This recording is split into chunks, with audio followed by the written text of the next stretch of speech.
সবাইকে স্বাগত ধন্যবাদ। আজকে আমরা সর্বশেষে সিদ্ধান্তে এসে উপস্থিত হয়েছি। আজকে বিক্ষোভ সমাবেশের প্রধানমন্ত্রী বক্তব্য রাখবেন বাংলাদেশ জামায়াত ইসলামী কেন্দ্রীয় মজলিসের অন্যতম সদস্য।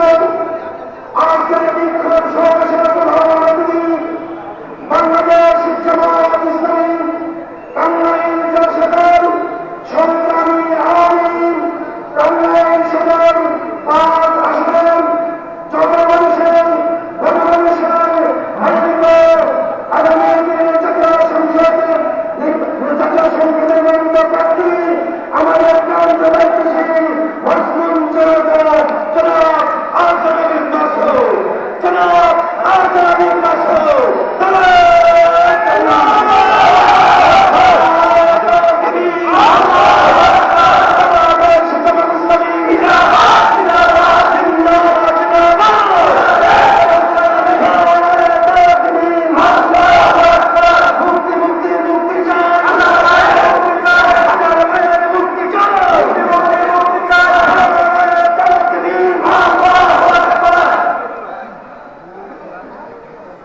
বেশি সামনে দেন। আলহামদুলিল্লাহ রাব্বিল আলামিন, আসসালাতু ওয়াসসালামু আলা সাইয়্যিদিল মুরসালিন ওয়া আলা আলিহি ওয়া সাহবিহি আজমাইন। বাংলাদেশ জামায়াত ইসলামী টাঙ্গাইল জেলা শাখা কর্তৃক আয়োজিত দেশব্যাপী আজকে মজলুম জননেতা এটিএম আজহারুল ইসলামের মুক্তির দাবিতে বিক্ষোভ সমাবেশ, পরবর্তীতে বিক্ষোভ মিছিলের এই সমাবেশের সংগ্রামী জেলা নেতৃবৃন্দ, উপস্থিত টাঙ্গাইলের সংগ্রামী জনতা, আসসালামু আলাইকুম ওয়া রাহমাতুল্লাহি ওয়া বারাকাতুহু। আমরা মনে করেছিলাম বাংলাদেশ থেকে চিরদিনের জন্য বৈষম্য দূর হয়ে গিয়েছে। মনে করেছিলাম আন্দোলন করে সংগ্রাম করে সরকারকে বিতাড়িত করে আমরা যে নতুন বাংলাদেশ অর্জন করতে পেরেছি, এই বাংলাদেশে আর কোন অধিকার থাকবে না, আর কোন নির্যাতিত নিষ্পেষিত মানুষ আকার করবে না।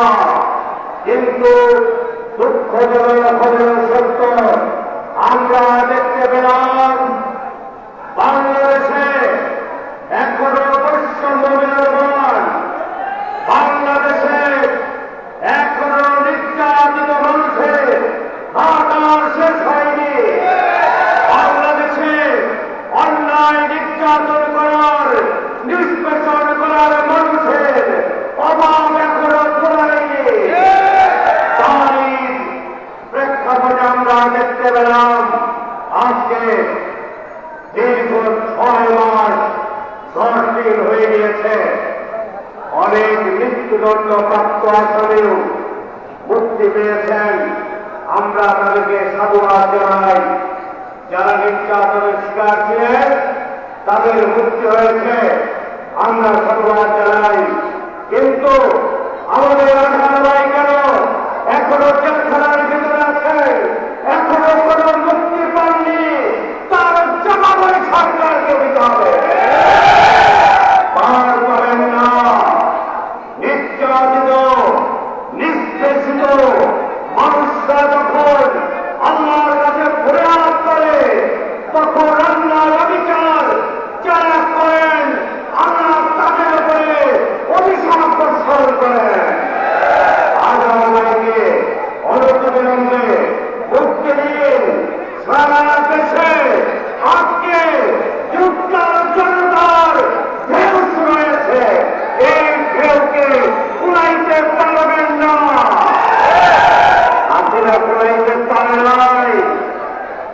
আপনারা পড়াইতে পারবেন না।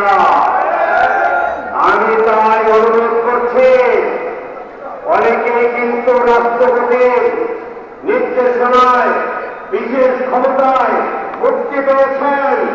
আপনারা কিন্তু সেই ব্যবস্থা করতে পারতেন, কেন করলেন না? আমরা সেই জবাবটাও চাই আপনাদের কাছে।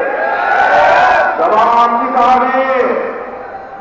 বাংলাদেশ জামাত ইসলামী আর ইসলামী ছাত্র শিবিরকে নিষিদ্ধ করে, অন্যায় করে, জুলুম করে ফ্যাসিস্ট হাসিনা 3.5 দিনে কিন্তু দেখতে পারে